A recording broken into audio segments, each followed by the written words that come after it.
Alrighty, let's kick things off. Hi guys, and we're back with episode 2 of She Knows Ball. Welcome back. I wouldn't say it's been a long international break, but it's been a felt international break. I feel like the world of football just doesn't stop. It's just breaking news one after the another.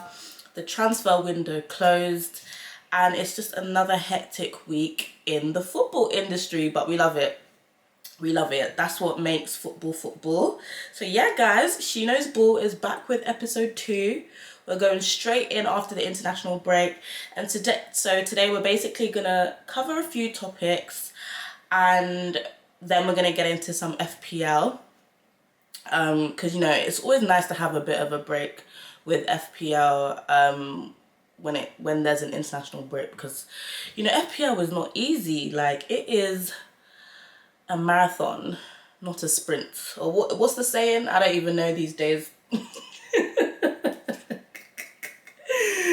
I don't even know what the saying is these days. But anyways, guys, you already know the 442. No pun intended. Grab your glass of wine, get your blanket, get cozy with me, and let's dive straight in. So guys, you already know, let's just unravel the new hot topic, the new Wendy Williams segment of football right now. And we just have to talk about it. Like, let's get into it. We need to discuss David Coote, right? The disgraced referee is back at it again. Just when I thought it couldn't get any worse for the guy, this one isn't even worse. This is like, I don't even know what to call it. Like, okay, let's get into it for those who don't know who David Coote is, but I'm sure you all do. Right, so David Coote was, I don't know, was it this year or, where are we? September. This year or last year was suspended, was sacked by the Premier League. So he was a referee, right?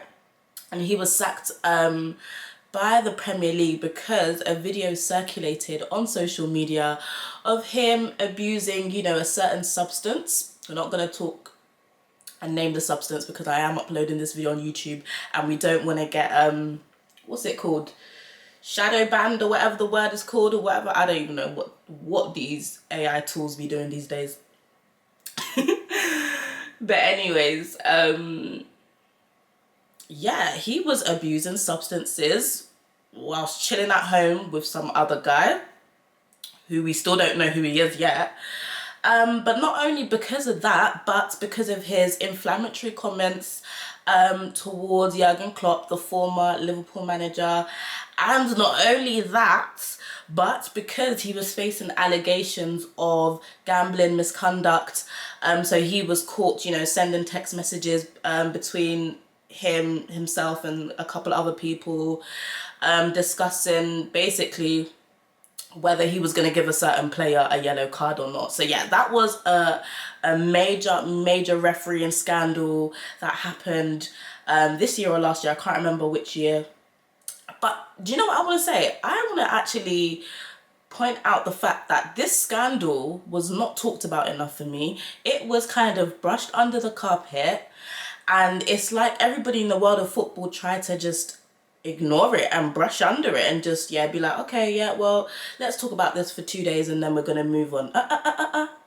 Do you know how big of a scandal that is? Like, let's talk about it. It is not an ordinary thing for a referee to be discussing potentially giving, certain players yellow cards. Like, not only are you trying to, we can say that you're about to dive into, like, it's on the border and it's on the fence of, borderline match fixing and things like that, and, changing the ordinary course of the game. Like, that is a real big deal. And I remember when this information first dropped, a lot of the pundits were basically saying that the public and the Premier League were being too harsh. Like, oh, how can the guy lose his job over this? And I'm thinking, have you not lost your mind? But now there's a new scandal pertaining to David Coote. And I wonder what these pundits are going to have to say about this. And let me wheel up the article for you guys, because it gets worse. The pressure is getting worse, okay? So, what does it say? Former Premier League referee David Coote has been charged, not alleged, charged, that he made one indecent video of a child in category A on January the 2nd, 2020. Let me read that again. Former Premier League referee David Coote has been charged that he made one indecent video of a child in category A on January the 2nd, 2020. Category A is the most serious category and typically shows young children being abused by adults. Now, we're not going to get into too much detail again of what type of abuse occurred, because again, I don't want to be shadow banned by YouTube, and we might have young listeners listening. We never know. But this is breaking news. Not only was this guy accused of gambling misconduct or potentially match fixing, but this is the lowest of the low. And you know what? I actually am lost for words here, because this guy was actually refereeing games. And to be fair, I wouldn't say he was a good referee either. I remember there was a lot of games of Arsenal where when he was refereeing, it just didn't feel right. Like, he just felt like a very odd guy, if I'm being honest with you. And so this is literally the icing on the cake. And so I am really interested to see what the pundits are going to say about this, especially the ones that were backing him and saying that it was a bit harsh for the Premier League to sack him. Harsh where? How on God's earth is that harsh? Anyways, let's see what they say about this now, if they even talk about it. I bet you that they're not even gonna scratch the surface with this topic, because I don't know why. I don't know what it is that they're afraid of. But something's telling me that this is, well, a lot of the media outlets are going to try and brush this under the rug. But not Mrs. Shino's ball. We gotta discuss this here.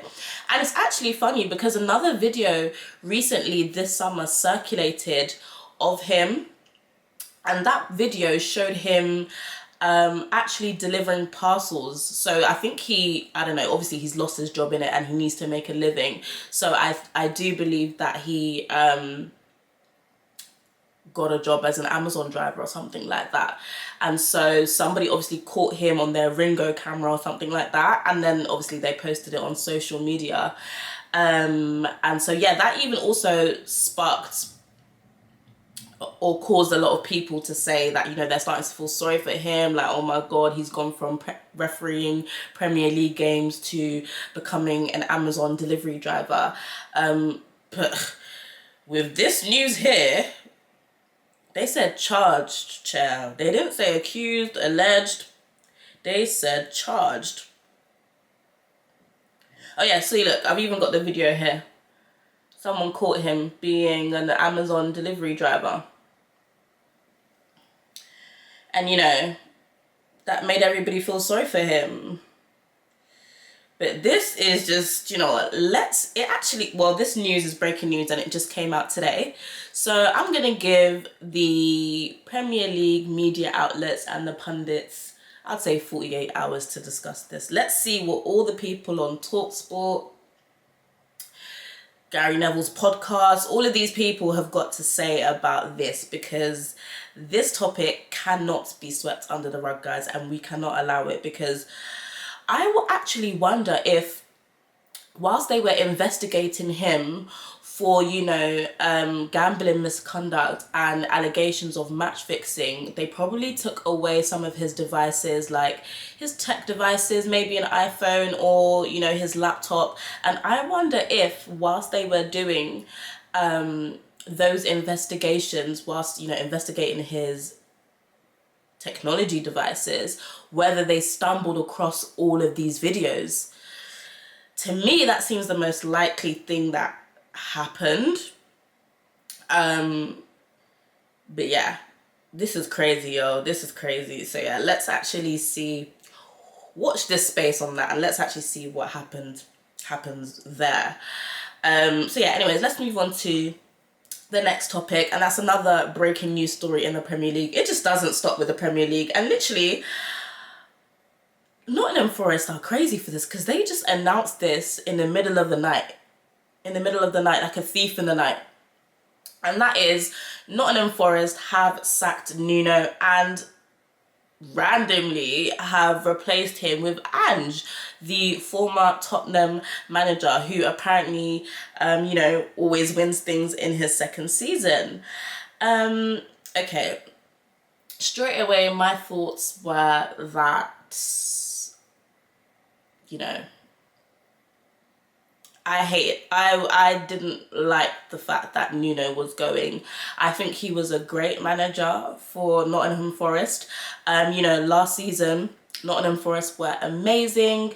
He was this close to getting Nottingham Forest over the line and getting them into the Champions League.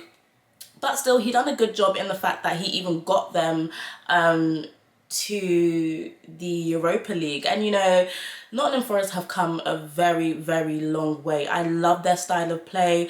I love the team that they have built. They've got solid defenders. They've got a great attack.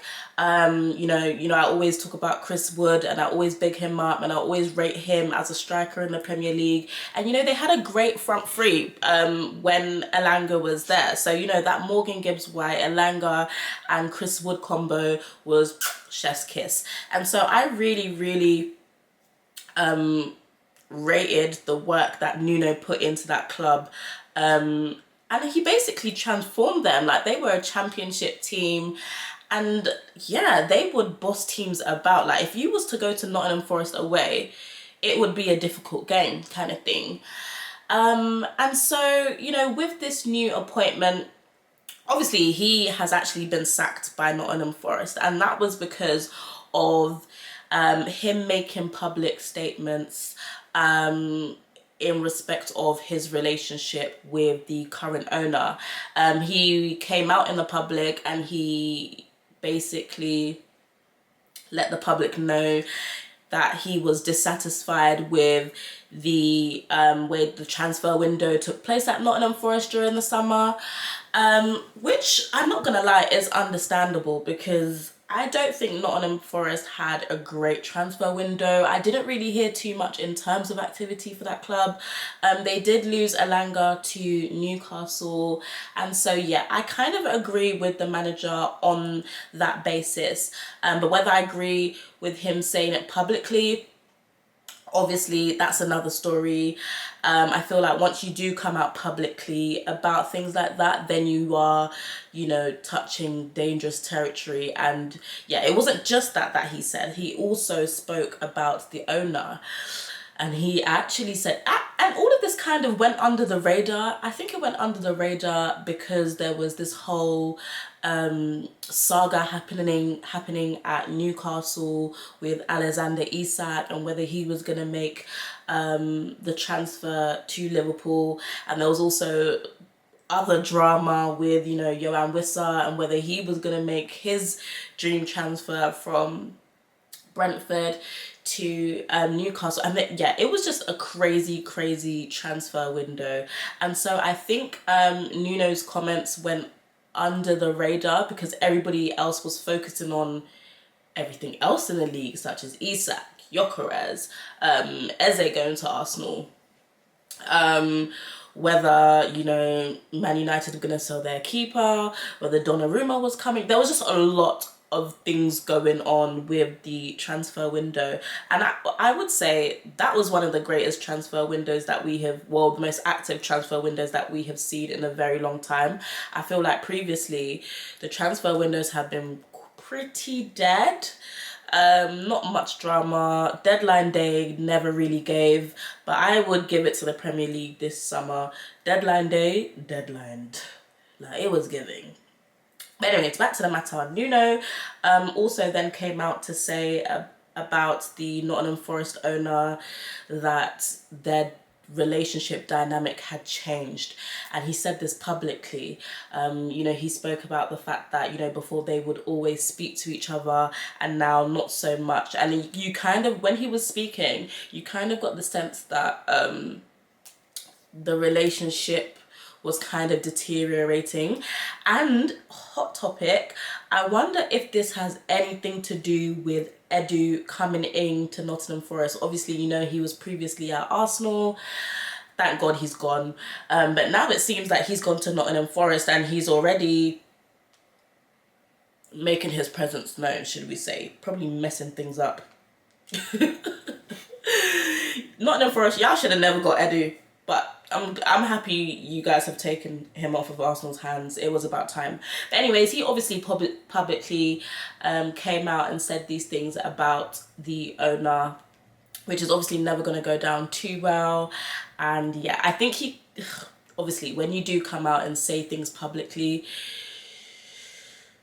you kind of know where things are going. You know the club that you work for, and you would know whether something is likely to give you the sack. And, you know, I've heard a lot of pundits say this week that, you know, Nottingham Forest has ran it in a particular way and that owner does things in a particular way. And so Nuno knew it was coming. But I do feel like kind of sorry for him because, yeah, I feel like he really did a great job of Nottingham Forest. And I don't actually think Ange is going to do a good job there. I'm not going to lie. I don't really like Ange's style of football. I prefer Nuno's style of football with Nottingham Forest. And I just don't think that his style of football is going to gel with the way Nottingham Forest do things. I feel like Nottingham Forest have built a great defence and they know when to attack. And I think the ball that Ange was playing at Tottenham was just very open. It wasn't good defensively. They were conceding a lot of goals. And it's no surprise that Tottenham had a very, very, very bad finish in the Premier League when they were managed by Ange. It was just masked with the fact that they won the Europa League. And so obviously I feel like Nuno has taken Nottingham Forest here and Ange has the potential to bring Nottingham Forest all the way back there. So watch that space, but genuinely speaking, and off of first instincts, I just don't really feel like that is a great appointment. And I just don't think that, yeah, I think there's going to be trouble in paradise with Nottingham Forest. I'm not going to lie, especially with them losing Elanga as well. Yeah, I don't really know about that. But anyways, so yeah, the transfer window officially wrapped up on the 1st of September and there is a lot to uncover. I'm not going to go through it all, but obviously, you know, Isak got his record signing transfer to Liverpool, which obviously I think that is going to be a great signing for Liverpool. I think, yeah, they're going to win the league with Isak up front. I think Isak, Salah and Ekitike is just greedy. Like, it's just pure greediness. And I just feel like they're going to be a very, very hard team to beat. Obviously, Liverpool's defence isn't the greatest. And I think that that's where their weak point is going to be. But I feel like if Isak stays fit, if Isak stays fit, Ekitike stays fit and Salah stays fit, it's very hard to not see them defending the Premier League pretty much. Also, I want to speak about Jadon Sancho making a transfer to Aston Villa. I think that's a really good signing. You know, for Aston Villa. I think Aston Villa are struggling this season. I'm not really sure what's going on, but it just doesn't really seem right at the club. Aston Villa used to feel like, or used to be like the big, I wouldn't say big dogs, but you know, you would be scared if you was playing Aston Villa, like if you had to play Aston Villa away, like they built such a good reputation. But now I think, you know, they've kind of been replaced by the likes of Newcastle and Nottingham Forest in terms of, you know, smaller clubs that aren't technically the top clubs, but, you know, clubs that it would still be hard to go to their ground and beat them kind of thing. But yeah, Aston Villa have been struggling in the Premier League so far. I don't know, it's not clicking for Ollie Watkins. Rodgers, I'm just not sure what's going on. So maybe Jadon Sancho will I'm not saying they're going to do fantastic, but I think maybe he might just help move things along in a sense. So yeah, it's actually crazy, the transfer window that happened, and even Onana leaving like last minute. I did not see that happening at all. But yeah, and even going back to the Nottingham Forest, like, I genuinely did not see it coming, in the sense of, like, they announced that in the middle of the night and it was just like, rah. And then before you know it, before you could blink, Ange had already replaced him. But I wonder if there's going to be a new manager bounce. So obviously, Nottingham Forest are playing Arsenal on the weekend. It's the opening game post international break. It's on Saturday at 12:30.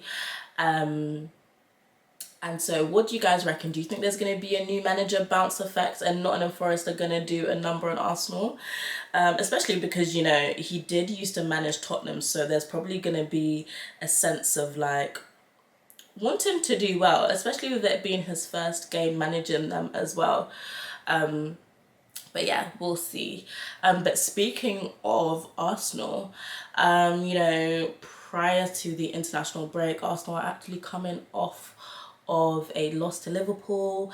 I do feel as though, you know, Arsenal and Arteta, I feel like Arteta wasn't brave enough with the lineup. I think it was quite of a shocking lineup, to say the least. I think that, I'm not sure why he did that. He set up very defensively. I mean, you've literally got Eze on the bench, and somehow you've decided, well, Arteta has decided to start Marino and Martinelli instead. Like, I have said for the longest that Martinelli is not working. Like, it's just not. And why Arteta would start Martinelli and Marino and have Eze sitting on the bench, Odegaard sitting on the bench, Nwaneri sitting on the bench is just absurd to me. And so I think, yeah, he got the starting lineup wrong and he paid the consequence at the end. But I do think, obviously, had, you know, it was a wonder goal, it was a world-class finish, and sometimes you just have to hold your hands up and say, listen, the goal was a banging goal. There's not much we can do, which is fine, because, you know, but I do think Arteta did try and do a thing where he wanted to set up defensively at first, and then he wanted to bring on Odegaard, etc., and Eze later to try and make a win, I think. And obviously, had it worked, everybody would have been calling him a genius, but it didn't. The game's the game, and he lost. Arsenal lost at the end of the day. And so I think that what Arteta needs to do is, I think, obviously that was then, and that was only the third game of the season, so I feel like it's not worth Arsenal fans panicking in a sense, because, you know, it's a long league. But, you know, I think Arsenal do need to go back to basics and, you know, not set up so defensively. I do think the pundits have been a bit harsh to Arsenal recently. You know, people were saying that Arteta's bringing an ugly brand to football and things like that. And I just think, you know, that this is just a bit extreme. I feel like when it comes to Arsenal, a lot of the media outlets go a bit too hard, because had this been City going away to Anfield and probably setting up defensively, everyone would be calling Pep a genius kind of thing. And so I think the criticism is a bit over the top. But I will say that Arsenal do need to go back to basics, and they need to go back to that sexy attacking football that we all know Arsenal to play. Yes, it's brilliant being defensive, but I feel like the defenders have built up such a connection and a trust that I feel like Arteta should be able to trust the team to defend when they need to defend and attack when they need to attack. And so, yeah, they need to go back to basics, go back to stylish football, quick style of play, passing fast, and yeah, playing sexy football, getting the goals in, you know, and not trying to score all of their goals from set pieces. And I think this was a lesson learnt for Arteta, and I think he knows that, you know, Nottingham Forest at home, to me, it's a must-win game for Arsenal, because, yeah, I think he needs to silence some of the Arsenal fans, in the sense where, you know, a lot of people are not really believing in his style of play or in his philosophy right now, especially because I feel like a lot of people feel that Arteta approached that game against Liverpool so negatively, and in a sense where he kind of played not to lose, but he didn't play for the win, which is fair enough. But yeah, I think that was a learning curve. Again, we were only third game of the season. Now we're going to be fourth game of the season. And so I feel like Arteta still has time to change things. But if he doesn't, that's a whole nother conversation. Honestly, that's a whole nother conversation. But anyways, let's get into some FPL.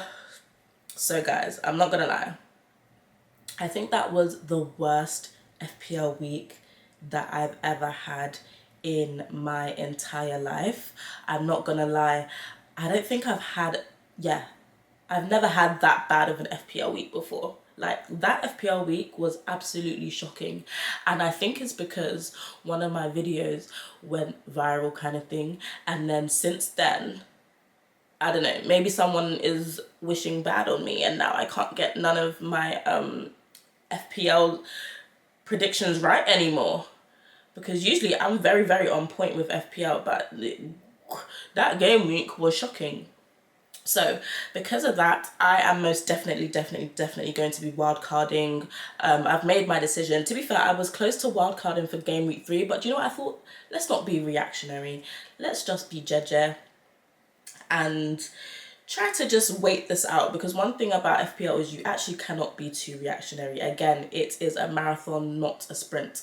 But yeah, I think game week 3 got even worse, and so that confirmed that I will be wildcarding. So if you're also in the same position and you're looking to wildcard, let's look at some alternatives and some players that you could bring in for game week 4. So okay, we're going to start off with the defense, and so I think, you know, let's have a look.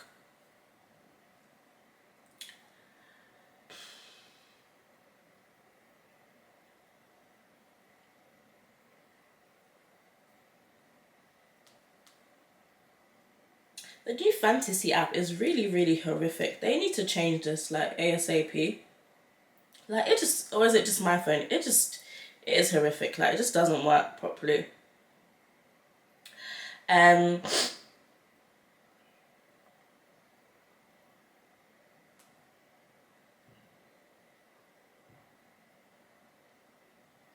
Right, so let's get into some defenders that you could transfer in. I think one of the main defenders that I'm going to be transferring in for my wildcard is Coote. You know, he's generated returns in every game so far.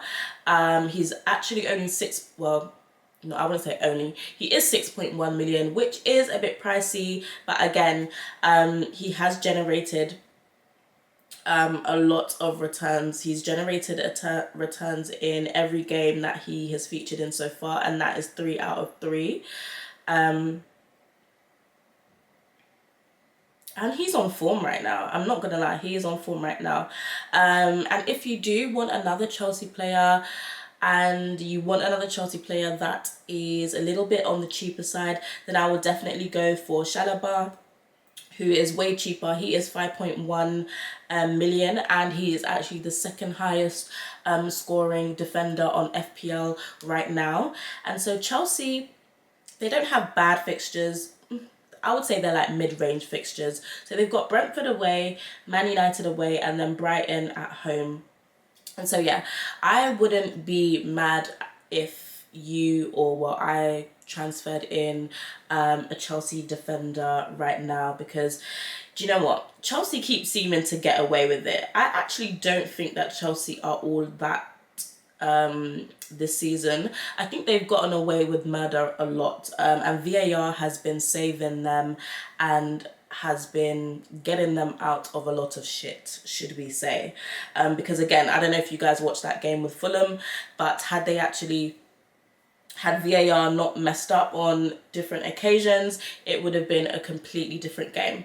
But anyways, other defenders that I'm currently eyeing out or that you could get involved in your team is, of course, Calafiori, which is the Arsenal defender. Obviously, Arsenal have had difficult fixtures, but their defenders seem to still keep coming out on top. Calafiori is the highest scoring defender on FPL right now. And they've obviously got Nottingham Forest at home. If you're like me and you're banking on there to not be a new manager bounce effect with Nottingham Forest, then I will be banking on Arsenal to keep a clean sheet at home against Nottingham Forest. And maybe, you know, one of the defenders could do a little 1-2-1-2 and get some attacking returns for you. But after Nottingham Forest, I will say, be warned, they do have difficult fixtures in the sense that they have Man City and Newcastle at home. But again, Arsenal had difficult fixtures in the opening opening games of the season, and a lot of people wrote them off and didn't have them in their team, and they actually proved to do okay. Obviously, they would have got the clean sheets against Liverpool had Szoboszlai not scored that world class goal. So yeah, Calafiori is a great option. He's 5.7 million. But if you're looking for an alternative, you could also get Jurrien Timber, who is 5.6 million. And he is also the third highest ranked defender in FPL right now. So other defenders that are also on my radar is Guehi. He's on form right now and he's extremely cheap. He's only 4.6 million. And as you know, in the last game week, he scored, he generated a whopping 15 points, which is exceptional. And Crystal Palace have got really good fixtures. So they've got Sunderland at home, West Ham away, and then they've got Liverpool at home. And so I think getting in a Crystal Palace defender would be a good shout at the moment. And then, of course, another defender that I think, I'm potentially considering getting him into my team is Pedro Porro. He's 5.6 million. Total points right now is 15. And Tottenham have actually been doing well. Obviously, they lost against Bournemouth, but Bournemouth are a really good team, so that was, expected. But they do have West Ham away, Brighton at home, and then Wolves at home. So they're not bad fixtures, and so Pedro Porro also generates attacking returns as well. So yeah, if you're looking for some alternatives, then he is a good shout. But anyways, let's get into the midfield. Okay, shout out to the guy who commented on one of my TikTok videos for Game Week 3 and was like, he is going to be transferring in Grealish. What a great shout, because when he said that, I actually thought, oh my God, Grealish. I did not think about him. And so last minute, up until the deadline, I was deciding between whether I was going to transfer in Morgan Gibbs-White or Grealish, and then last minute, the fool in me decided to transfer in Morgan Gibbs-White instead. And then yeah, Nottingham Forest disappointed me that game. It was a shocking game. I don't know how Chris Wood or Morgan Gibbs-White got no returns. It was horrific. And so yeah, and then Grealish got 2 assists, and so you can imagine my fury when that happened. So anyways, Grealish is playing really, really good for Everton at the moment. So yeah, 2 assists in his last game. And I think the game before that, he also generated, I can't remember exactly what he did, but let's see. But I know in the last game, it was 2 assists. What was it that in the game before that? Again, 2 assists in that one too. So yeah, he is on fire right now. Grealish has a lot to prove since his departure from Man City. And, he's also trying to get into the England squad for the World Cup next year. And so Grealish is a good shout. And he's actually playing Aston Villa, his former club. So maybe he also wants to do a little 1-2-1-2 there to show them, I still got it. Like, thank you, but You know, I'm going to do a little 1-2-1-2. So, yeah, Grealish is definitely on my radar. Obviously, I feel like everybody probably has Semenyo in their team by now. I think he just got a bit unlucky in his game against Tottenham. There was a point in the game where he should have scored. So I'm banking on Semenyo. Well, I'm going to keep Semenyo in my team. I'm going to keep Semenyo in my team. He's got Brighton at home next. So let's see what he does against Brighton. But obviously Brighton are, you know, they beat City recently. And so they're probably in their little feel-good factor right now. So it could be a hard game for Bournemouth. You never know. But I think it would be sensible to keep Semenyo in my team right now. So yeah, other options that you guys could probably transfer in for your wildcard options are Fernandes. Obviously, he scored that late penalty. He does have a difficult game in the fact that, you know, Manchester United do have City next, but Fernandes does, he has scored against City before and it's not unheard of. So you never actually know. Or you could go for Mbeumo. I did make a video on my social media platforms about Mbeumo, and I'm so happy to see the fact that he's off the mark. So he scored as well against Burnley, and so he might be in the mood. It might be a bit more difficult for him now that Cunha is injured, but you know, I do feel like Mbeumo is going to do big things at Man United. Maybe not against City because it is a difficult game, but you never know. But I do think that is actually going to be a good game, so watch that space. Another midfielder that you guys could potentially transfer in is someone that has actually gone under the radar, and that is Enzo at Chelsea. He is actually, I believe, the highest scoring midfielder. Yeah, the highest scoring midfielder on FPL right now. And again, I already touched upon the fact that Chelsea have Brentford, Man United and Brighton next, and so you might want to be getting him into the team. He just seems to be finding his way to generate attacking returns, which is crazy. But as I said, Chelsea keep catching life. So yeah, that's that with that one. If you're looking for a differential, I think maybe you could also go for Alex Iwobi or Emil Smith-Rowe. You know, they're not too expensive and they actually do have a good game against a good fixture in the fact that they've got Leeds coming up. And I was actually looking at the statistics for Leeds and Fulham, and it's usually in that game, it's usually goals galore.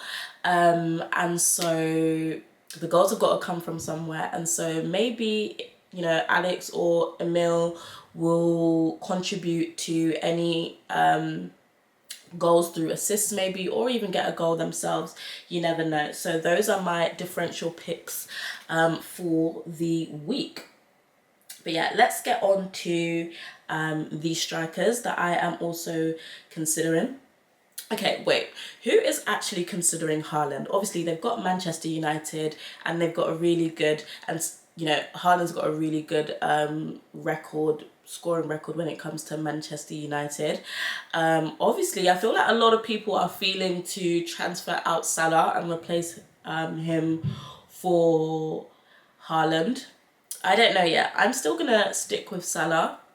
But if you do that, I'm actually not mad at it. So yeah, I feel like with Salah, it's a bit of a tricky one. I'm going to be sticking with him. But I do understand why people might be transferring him out. And that's because Salah is not scoring the way that he used to. Because I think with Ekitike being added to the team, it kind of changes the dynamics. And so, yeah, it looks like it's going to be Ekitike that is going to be coming up with the goods the majority of the time. So, yeah, it's going to be more of a team thing for Liverpool rather than it being Salah coming through and saving Liverpool's arse kind of thing. And now with Isak being added to the team, God, I think the goals are going to be distributed again rather than, you know, in other Premier League or FPL seasons where we always know that it's going to be Salah scoring. It's now going to be, yeah, spread out amongst the team. So I do understand why people might make the move to Haaland instead, and it's completely understandable. But speaking of Liverpool, is anybody transferring in Isak? Personally, I will be transferring in Isak. Not yet, because I think, you know, him being new, he might not start straight away.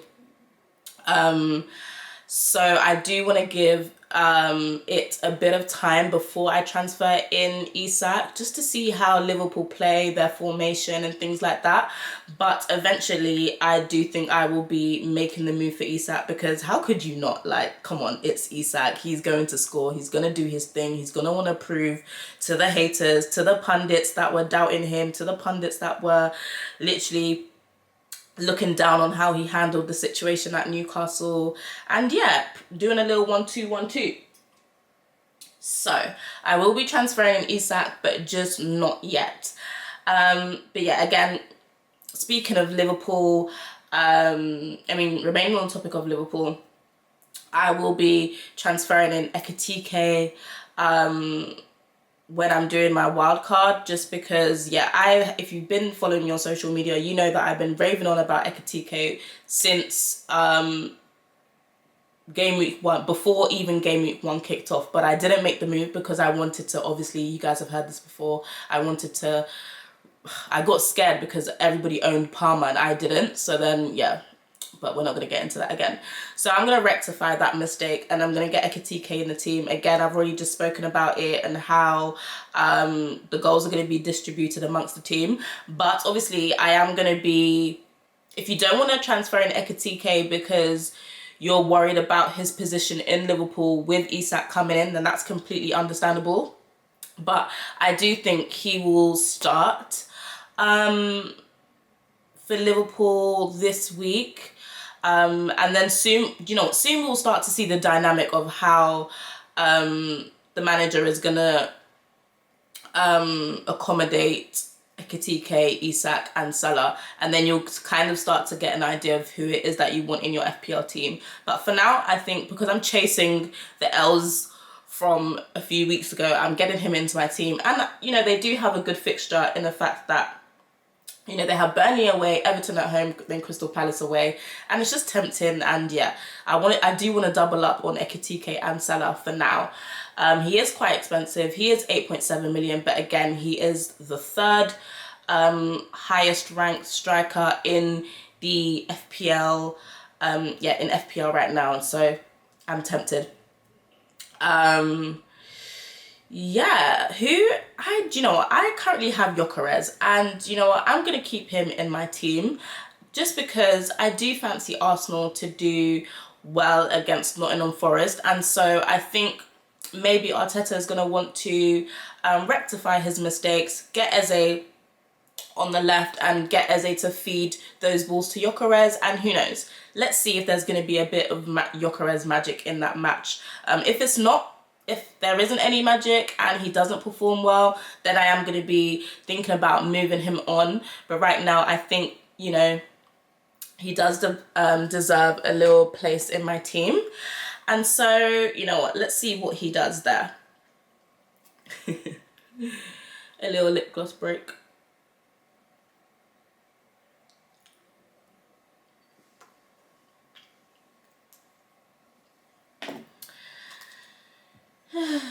But yeah, so someone that I think is going under the radar right now, and I think is one to watch, or someone that you need to be putting into your team right now, is Mateta from Crystal Palace. He is 7.5 million, and Crystal Palace have amazing fixtures coming up. I wouldn't say amazing, but Sunderland at home is a really good fixture for them to do a little 1-2-1-2. I also think that he can potentially perform against West Ham. That's their second fixture.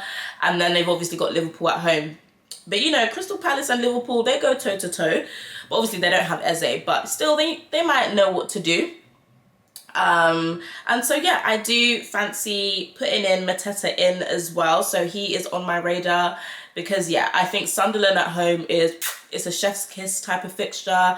You can't really go wrong. I think if he blanks against that, then it will kind of be a oh my god type of moment. But yeah, I think that that is a good fixture for Mateta. And I don't think a lot of people own him. So if you do want to climb up the ranks in your league, that would be a good shout. So yeah, those are my wildcard options for now, and those are the players that are currently on my radar. And then obviously I've given you a few other tips like Haaland, who I don't think I'll be transferring him in, but if you do, that's obviously something that I thought I should share with you. And I wouldn't knock that move, honestly, getting Haaland in. Again, as I said, I think we're going to see a lot of FPL managers moving on to Haaland should the dynamic at Liverpool, you know, with the whole Salah, Ekitike and Isak situation be a bit difficult in terms of like trying to guess where the goals are coming from. So yeah, comment below and let me know what it is that you're going to be doing for game week 4. And don't forget to follow me on social media at KaiBodies. That's KAIBODY_. And follow me on TikTok and Instagram for little snippets on FPL and, you know, live reactions kind of thing. So yeah, that is episode 2 of She Knows Ball wrapped up. Yeah, don't forget to follow me on Spotify as well, and just pretty much get me everywhere and follow me everywhere on all social media platforms.